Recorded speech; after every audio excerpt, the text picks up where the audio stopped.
Olá meninos, tudo bem com vocês? Eu espero que vocês estejam bem, que estejam se cuidando, que estejam cuidando da saúde de vocês, né? Estejam preocupados com a saúde.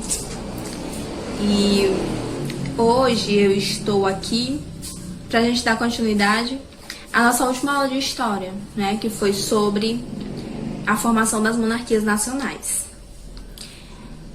A gente viu na última aula de história que o início da formação das monarquias nacionais se deu com o declínio, né, em consequência do declínio do sistema feudal.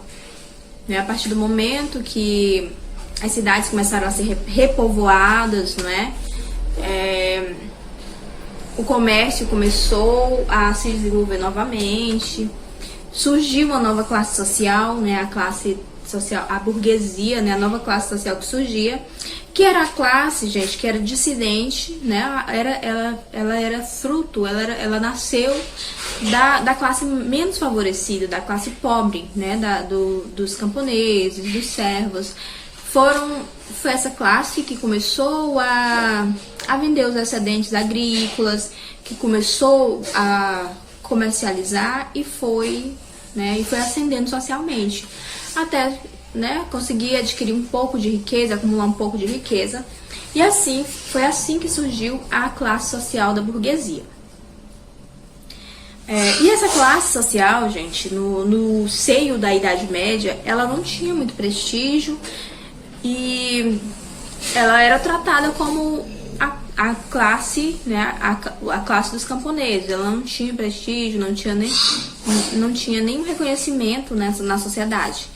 E ela começou, né, essa classe começou a querer um pouco mais de prestígio, né? Então, juntando, né, os interesses, né, foi uma comunhão ali, uma troca de interesses entre a burguesia e os reis, né, que no período medieval também a gente viu que eles não tinham, né, não tinham muito valor, né, os reis, existiam os reis, mas eram chamados de reis insolentes, porque eles não tinham nenhum poder, né, era só de enfeite, eles não tinham nenhum poder. Então o interesse dos reis em concentrar poderes, né, em adquirir poderes, com os interesses da burguesia. O cachorro saiu correndo aqui.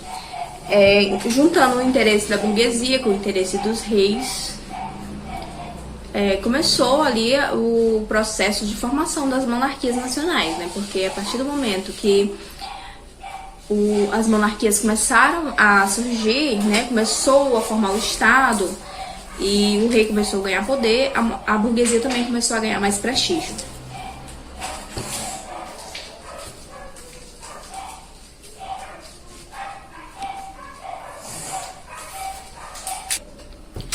Então, a gente viu o início da formação dos Estados Nacionais, a gente viu o início da formação do Estado português, que se deu através da expulsão, né, dos muçulmanos, povos que haviam, né, há muito tempo invadido e tomado de conta da região ibérica.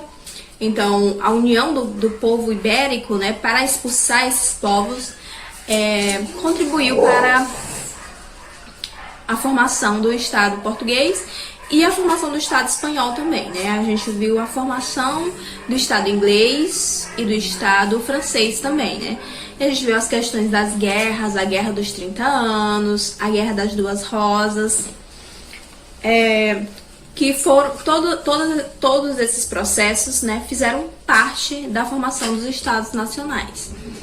E a partir do século XVII, né, os estados eles foram, né, se consolidando, e aí o rei, gente, ele passou a concentrar todos os poderes nas suas mãos, né? Então, gente, com a concentração do poder na mão dos reis, né, a gente vai ter o início de um novo sistema político, né, que é o sistema do absolutismo monárquico, né? Então vai surgir aí os estados absolutistas, onde os reis concentram os três poderes. O Tássio!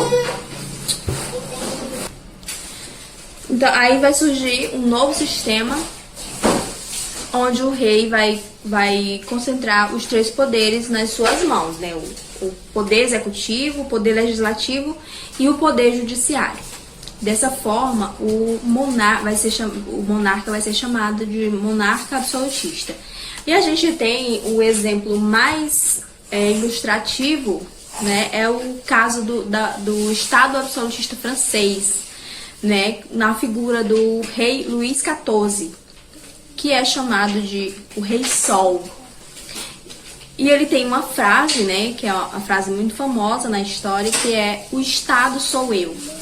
Né, pra gente ver aí a dimensão do poder, né, que o monarca absolutista detinha nas suas mãos.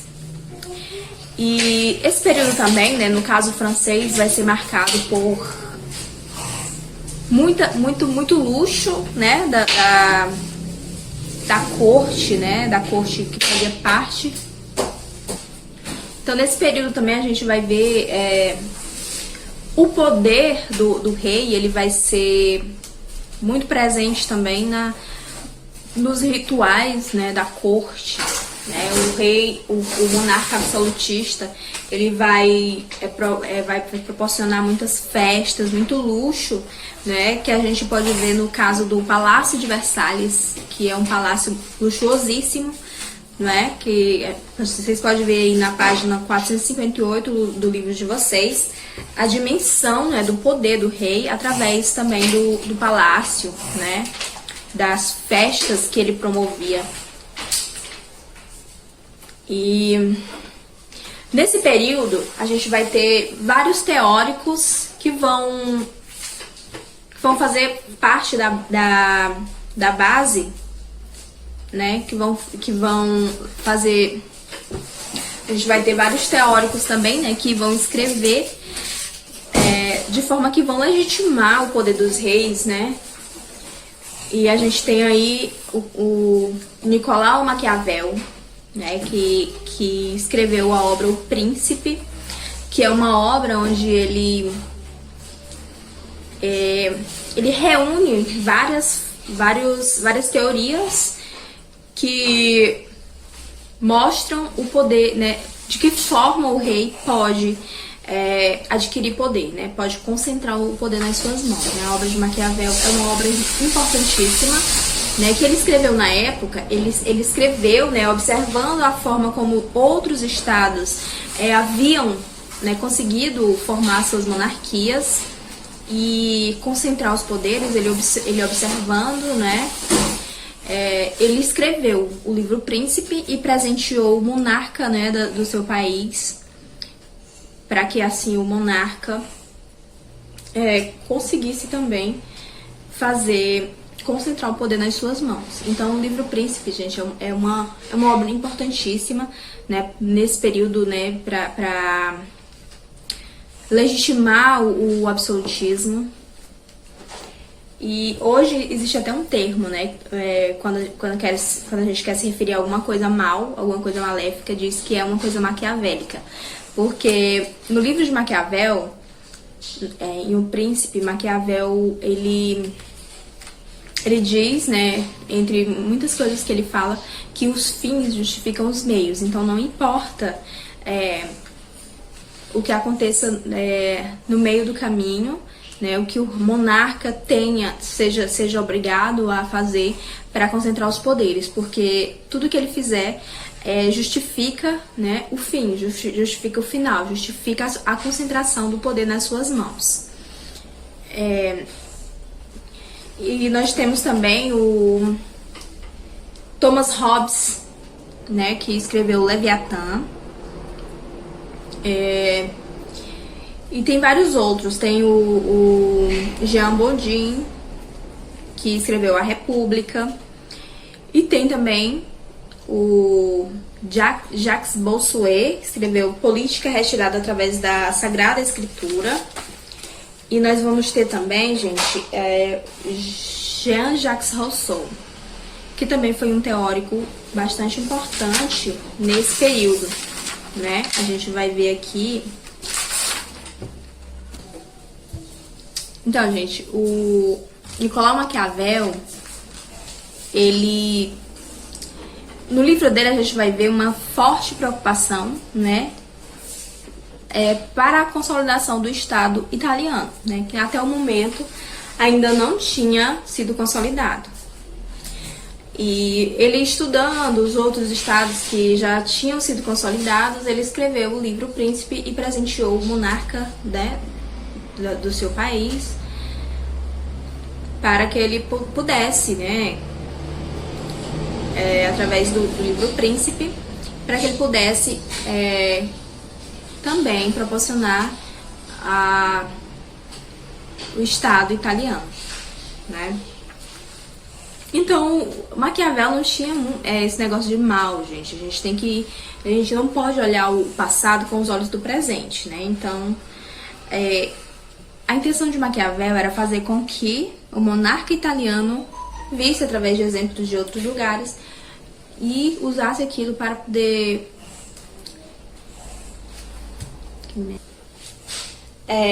todas essas mudanças aconteceram, né, na Europa, e o sistema, a gente teve uma mudança, né, de sistema político, do sistema feudal, né, da organização feudal para o Estado monárquico, né, para a monarquia absolutista. Mas na sociedade não teve tanta mudança assim, né?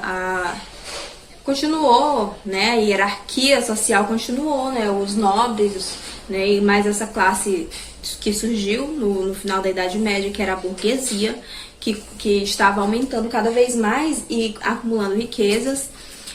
E a nobreza e o clero também, gente.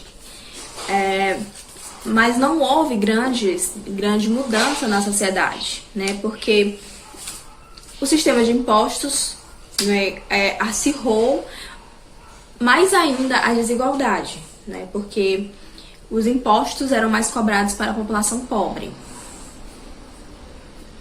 E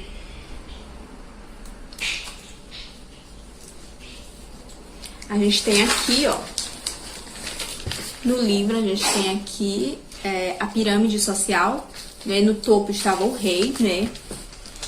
Estava o rei que concentrava os poderes nas suas mãos. Aí abaixo estava a alta nobreza e o clero, que tinham bastante privilégios, né? Acumulavam os privilégios e também tinham influência política.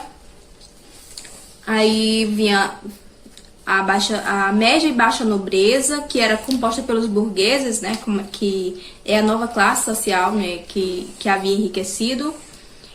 E vinha o baixo clero, formado pelos padres e os padres das pequenas paróquias. Aí vinha a burguesia, trabalhadores urbanos, os camponeses, que pagavam impostos e não tinham privilégios e não participavam de decisões políticas, né? Aqui no topo da pirâmide, aliás, na base da pirâmide, né, estavam os camponeses, os burgueses mais pobres, né? A pequena burguesia, mais pobre, e os trabalhadores, que era o que fazia parte, né, do povão. E aqui a base da pirâmide era os que pagavam os impostos, né? Então a gente pode ver que não houve uma grande mudança na sociedade, né? A sociedade continuou basicamente da mesma forma. A gente vai ver agora um pouco sobre as artes e a ciência nesse período. A arte e a ciência nesse período, eles foram bastante influenciados pelo Renascimento, né? Pelo Renascimento que a gente estudou já anteriormente. E a França, sob o domínio do rei Luís XIV, como eu já falei, que era o rei Sol, né? Que era a personificação do Estado absolutista, se tornou um centro cultural e artístico. né? Dessa forma ele esbanjava o seu poder, né? O poder da França, do Estado absolutista francês. E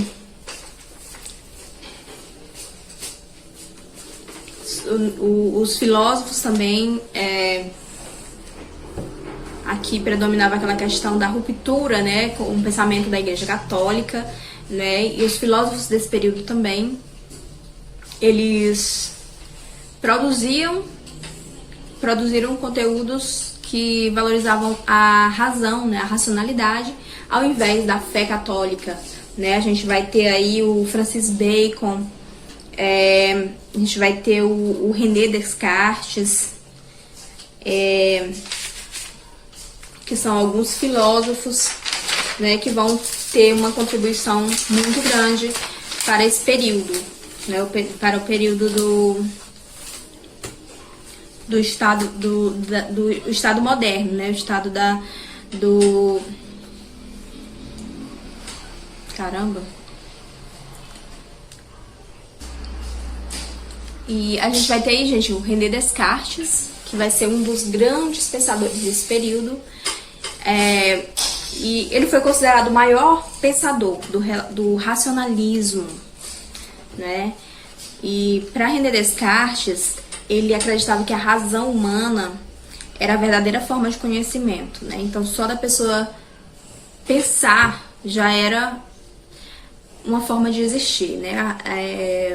A ele é atribuída a famosa frase: penso, logo existo. Então, só o ato de você pensar, né, de você ter a capacidade de pensar, já é uma forma de você se definir como ser, né, como ser humano, como um ser pensante.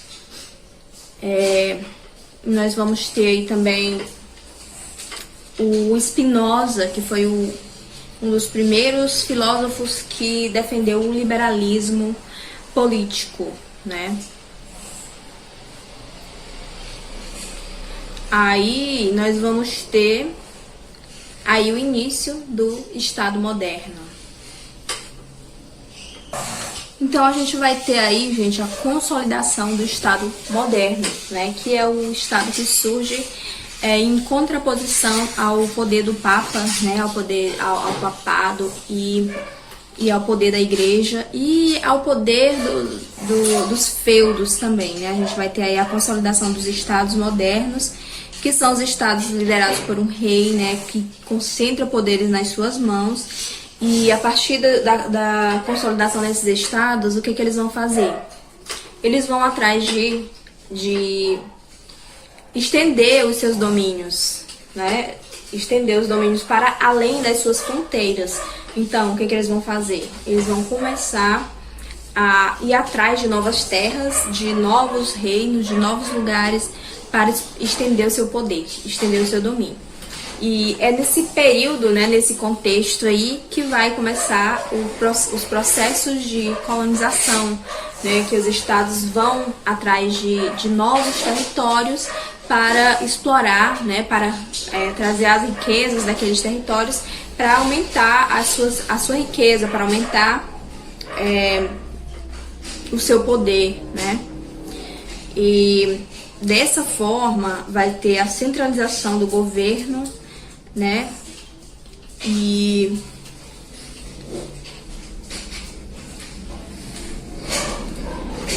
fortalecimento militar, né, do poderio militar. Eles vão estender os seus governos através de guerras, né, de invasão de outros territórios, né, e assim vai surgir várias guerras, vários conflitos. E esse período do absolutismo, né, ele foi marcado pelo sistema econômico do mercantilismo, né, que muitos consideram o início do capitalismo, né, o nascimento do capitalismo. E o mercantilismo, ele era um sistema econômico que era ele recebia a interferência do Estado, né? O Estado, ele intervinha sobre o sistema econômico, né? Sobre o mercantilismo, que era uma forma, né? Como forma de proteger a economia interna. Então, gente, o sistema mercantilista, ele era caracterizado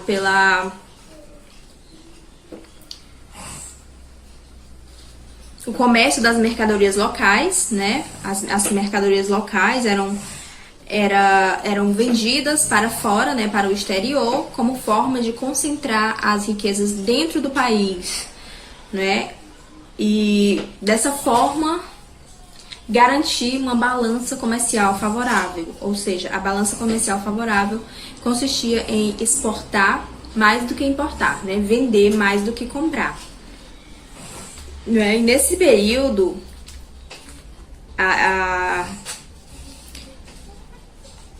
existia o chamado protecionismo, que era a proteção do mercado interno,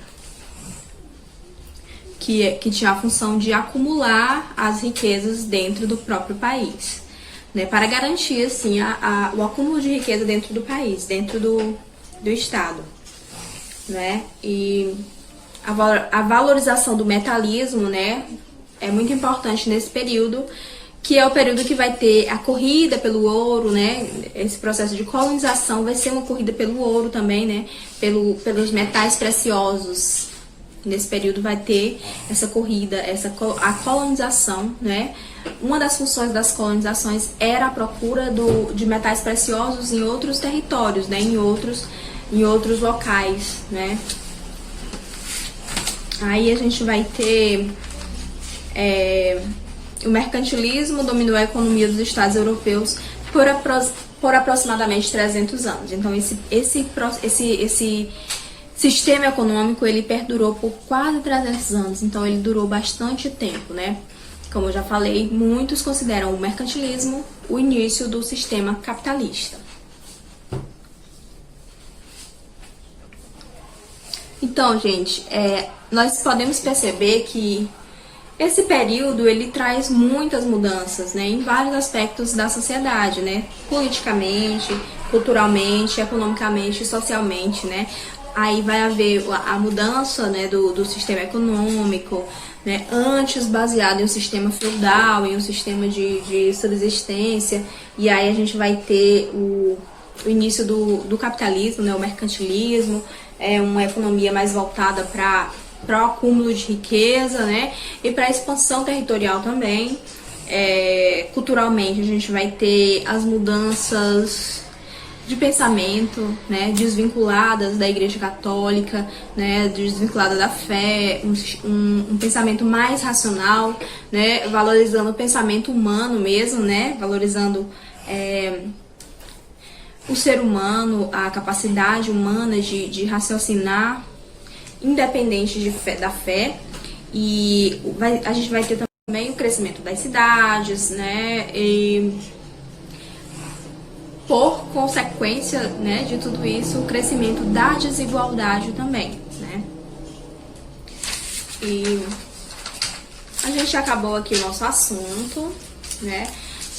Lembrando, gente, que se vocês tiverem qualquer dúvida, vocês podem falar comigo, viu, no WhatsApp, pode falar comigo, pode me perguntar. Não precisa ter vergonha, viu? Vocês podem falar comigo. E a gente tem aqui atividades para responder. E essa foi a nossa aula de hoje. Espero que vocês tenham gostado. Espero que vocês tenham entendido, né? E a gente volta na próxima aula, né, com assuntos do novo livro, né, do livro 4. Então é isso e até mais.